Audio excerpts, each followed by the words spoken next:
Ladies and gentlemen, welcome back to another Fallout 76 video on the channel. Some really big news just came out revolving around the PTS and everything like that. We've got a full little article to go through where it basically covers everything, talking about a lot of the new stuff coming into the game in the next few months, and literally, of course, we're being the PTS. We're going to be able to test all this new stuff that's coming out in the next few months, hopefully next week. But we're going to dive straight into that. So before we do, if you enjoy, hit that like button, make sure to subscribe, and yeah, let's dive straight into it and see what's going on. So here we go. Welcome back. This week we're sharing a look at what will be in store for playtesters when the Nuka World on Tour update arrives in the public test server in the days to come. In case you missed our announcements about Fallout's month-long 25th anniversary celebration, we've also included a few reminders about the festivities so you won't miss this week. So I'll cover that in a second because there's not really much in that sentence other than what we're going to see in a second anyways. So here we go, the exciting stuff. Nuka World on Tour is coming to the PTS, and that is meant to be coming in as of Thursday at the earliest next week. That's their target. They're aiming for Thursday. If they can do it, they will. If not, then it'll be the days after that, of course. Hopefully, anyways. Hopefully it doesn't get delayed massively or anything like that if they do come across any issues. But it says just there, Thursday, October 13th. So literally, 6 days from now. So plenty of notice. That means I'll hopefully be doing a stream next Friday, next Saturday, all playing through the PTS. I was meant to do a stream tonight. I'm sorry if I end up not doing it just because of this video, but I will definitely be live tomorrow, 100%. But going through this a little bit more detail here, I don't think there's anything too crazy in this here, but we'll go over it anyways. We've got the Nuka World on Tour Traveling Roadshow is about to roll into the public test server, and we are currently aiming to begin player testing as early as Thursday, October 13th. Fallout 76 players on Steam will be able to download the PTS and head into the fairgrounds west of Lake Reynolds in the Ash Heap. There you can take on 3 all-new public events, square off against the monstrous Ultracite Titan, which I think that's actually changed its name now. It was called something else related to Ultracite, I'm sure. And then it says, try games of skill in the Nuka Cade, meet new characters, earn rewards, and more. Once you've had a chance to do some playtesting, remember to share your feedback with us in the Discord. Please note, instead of keeping the test server online continually as we've done in the past, we're going to try something different new during this round of playtesting. The PTS will be available for 1 week at a time, followed by a 1-week break, and then this schedule will repeat. This will allow us additional time to review feedback and bug reports, as well as make adjustments before bringing the test servers back online. So to me, that kind of feels like they're going to be focusing all out on the PTS ready for the new update, which means any bugs that we've got going on now is either going to get fixed ready for this update, or is fixed already but they're not putting it in the game yet. But we'll just have to wait and see. That that's just my opinion, my thoughts and stuff like that. It's not 100%. But here we go. Here's a bit of information on these 3 new events. Now, I was a little bit worried when I started reading one of them, but just bear with it. I started reading it and I was thinking, is this just a kind of copy of Camden Park? But then as I read through it a little bit more, it does add in a little bit extra. So here we go. That was just my thoughts. My opinions. Have your own. Don't just go off mine and go for a whatever. But yeah, here we go. So the first one is Most Wanted. Mosey on over to Wild West Town, where Gunther is putting on a rootin' tootin' good time during his Wild West show. All he needs to set the stage is a few hotshot gunslingers like you to perform as outlaws. Once the event begins, fleece the town and its citizens of their belongings and stash any ill-gotten valuables into your getaway wagon. Then prepare to defend your haul against the long, robotic arm of the law. Topple the sheriff during the ensuing shootout, and you will be able to ride off into the sunset with some loot. So when I first read it, at first I was getting a little bit concerned with the whole go around, grab some stuff, put it in the getaway wagon. I was thinking Camden Park, is it the Lucky Mucker, where you run around, pick up the stuff, put it in the wheelbarrow, and I was getting like, oh god, here we go. But then it adds on to the next bit where you have to defend your haul against the robotic arm of the law. So you kind of go around, do a whip round, and then you get attacked for it, and hopefully get attacked during the event as well, but we'll have to wait and see. The second event is called Spin the Wheel.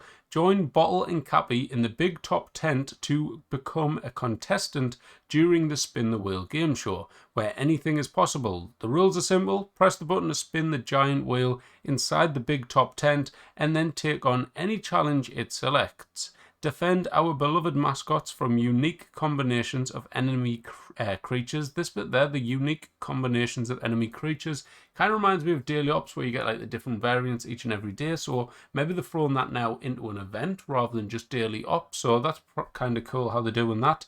It also says go Brahmin tipping, which I don't know how that's going to work. Maybe you go to a Brahmin, interact, and something happens. There's also dodge exploding frag stags, which I'm interested to see whatever that turns out to be. And then it says, and more, so there's even more to come with it. Contestants who survive 5 rounds will walk away with fabulous prizes. So we'll just have to wait and see what that one's all about. Lots of different things. It's kind of feeling like a lot of the things they're bringing out now is all different, where it's like you go into an event, it's not the same thing every time. They're bringing in lots of different kind of variables, stuff that can change with every time you go through it. We've seen it with the pit, we've seen it with Daily Ops, like stuff like that. So it's cool to see them kind of throwing that in with events and stuff as well. Going on to the next one, we've got Tunnel of Love.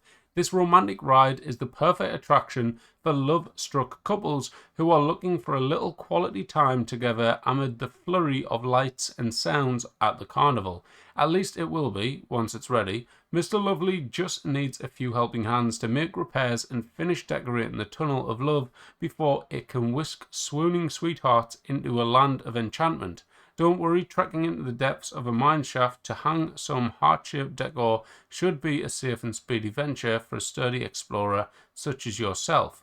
After all, it has been abandoned for quite some time. So that one, I think the description doesn't get you too excited up until like what, the last sentence, where it's like saying it's been abandoned for a long time, expect to find some stuff in there, like monsters, enemies, whatever it's going to be, you're going to find in there. But overall, doesn't sound the most exciting, that one. I'm not going to lie, I always like to be honest and not just rave about it and just go, this sounds amazing, and lick the arses of Bethesda or whatever. Honestly, I like the... We have to, of course, we have to take it with a pinch of salt. It could come in, it could be the best event in the game. We're not entirely sure yet.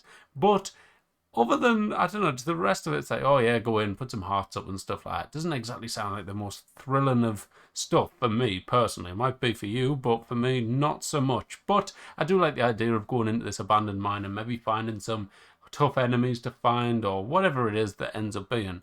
Going on to the next one, this is meant to be the new Endgame boss that's coming into Fallout 76, and this is now called the Ultracite Titan. I think it did get data mined and it was going under a different name, or people were calling it a different name, I'm not sure, because I don't remember it being called the Ultracite Titan. I thought it was called something else, but I don't know. But here we go, it's called Seismic Activity, so I'm guessing this is going to be the name of the actual event itself.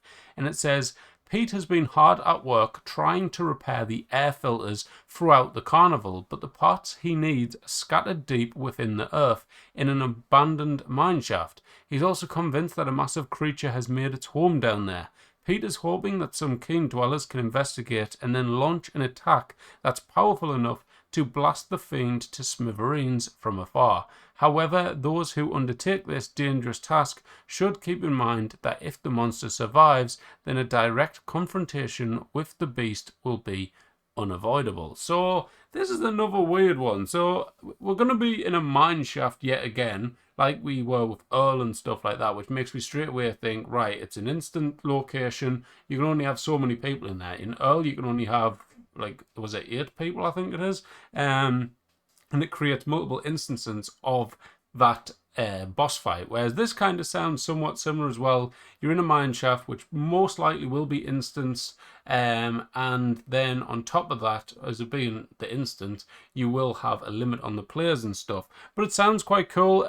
This last bit's a bit confusing. It says, however, those who undertake this dangerous task should keep in mind, if the monster survives, then a direct confrontation with the beast will be unavoidable. So that makes me feel like you've got a timer to kill the thing, otherwise you're basically gonna die. So in Earl, you get like a decent amount of time, plenty of time to kill them and stuff, and farm if you want until like the mine collapses. This kind of sounds the same. There's a few different events in the mine shafts, like load bearing and stuff like that, where this type of thing is the case, where you've got to get out, got to evacuate and stuff. So I'm guessing it's going to be very similar to Earl. I mean, it's not ideal. I'm not going to lie. I was hoping it would be something like the Queen, where we nuke an area on the map, and then it kicks off. Something comes out the ground, you've woke it up, type of thing. But it sounds more like you might. I don't know. It didn't mention anything about nuking. I don't think, unless I missed it. But this event basically will start, and then you'll go in and you'll fight it. It kind of doesn't sound the same, or to be fair, it might be something new. It might mix it up a little bit, something a little bit different. So it is kind of exciting to look forward to, but it's just kind of very.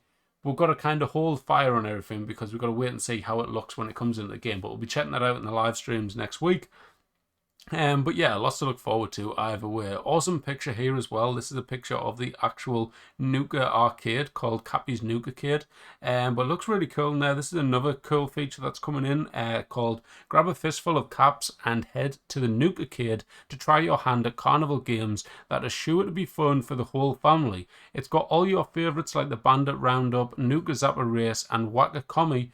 We're also proud to introduce Bottle Blaster, which will truly test your might. As you play, you will earn Nuka Cade points, which you can redeem to get exciting prizes. So again, very similar, like Nuka Cade points, which you earn. It's kind of like Mr. Fuzzy tokens, or the tokens you get from doing load bearing when you get tokens as well. It's another kind of similar thing to that we've seen in the past. I was expecting, with Double 11 being one of the main people working on this, that would see a lot of kind of new ideas and stuff. But a lot of the stuff that we're seeing here seems very similar to stuff that we've seen in the past. Don't get me wrong, sometimes it's alright, sometimes it's good, but there will be a lot of people straight away seeing this and going, you will earn Nuka Cade points. It's another currency getting added into Fallout 76. So what does that put us on now? About 15 currencies or something? God knows, probably more. If you count every like individual thing like that you can think of, like Mr. Fuzzy tokens and whatever else you can come up with. But yeah, it's another strange one. It does sound good, something to spend your caps on and stuff like that. I like the idea of that because the caps limit is ridiculous and we just end up sitting on stuff when you pretty much own everything. But yeah, that's that. On to the next and final point of this as well. There is a new feature coming in with this update, which is quite kind of great for camp builders and stuff like that. This is something which I thought would come in next year, but they're saying this is going to be coming in with the Nuka World on Tour update. But what it's called is Free Cam. So with the Nuka World on Tour update, we're planning to introduce Free Cam, which is a new quality of life feature that we think the Fallout 76 building community is going to love.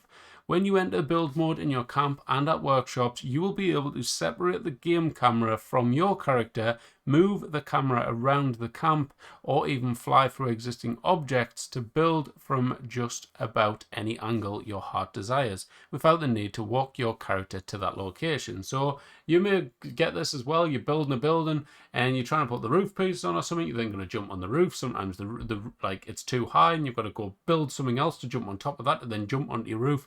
It can be a nightmare. You might be building along a cliff and you fall off the cliff, something like that. They're bringing in this free cam mode where basically your character will stay still and your camera just goes all over the place and goes and builds stuff, making it a lot easier and kind of just making it a little bit more sense rather than your character doing all this random stuff. But yeah, it's really exciting to look forward to. A lot of camp builders will really enjoy that, I'm sure. And yeah, I'm personally looking forward to it as well. Also, Fallout 76, just to finish on now, is free to play this week. Any new players watching that haven't played it yet, you can play it for free. I don't know how it actually works, whether you've been looking to brave the wilds of Appalachia on your own, or with a few of your friends. There's never been a better time to jump in, blah de blah. Until October 11th, completely free. It's also on sale for the next few days, so if you decide to buy the game, free play a week. But it doesn't say how you get it free. Is it free on Steam or what? I don't know, but it doesn't really mention it. You can also try Fallout first for a brief amount of time. Visit the Atomic Shop till October the 11th to claim it. So happy days on that. And then just a load of rubbish there. But there you go, guys. Lots of exciting stuff coming in and on the way. I'm really liking the look of that. I'm probably going to use it on the thumbnail and stuff like that. But awesome stuff to look forward to. I hope you've enjoyed this kind of laid back video. Rather than doing lots of editing and showing it on, I've just gone for like the old theme of where I just sit here and talk to you guys. It's kind of like face-to-face type of thing of my face with a camera. You see my face, see my reaction and stuff to reading to it, and I don't know, stuff like that. I just kind of like these ones. It's a lot simpler, gets the message across, and just gets my straight up opinion straight across as well. Rather than cutting bits out and stuff, I'll just literally put this in and probably not cut anything out. So you get all of my straight up opinions and everything like that on it. Anyways, guys, I hope you enjoyed. If you did, hit the like button. Make sure to subscribe, and I'll keep you up to date with everything Fallout 76. Thanks for watching. Bye-bye.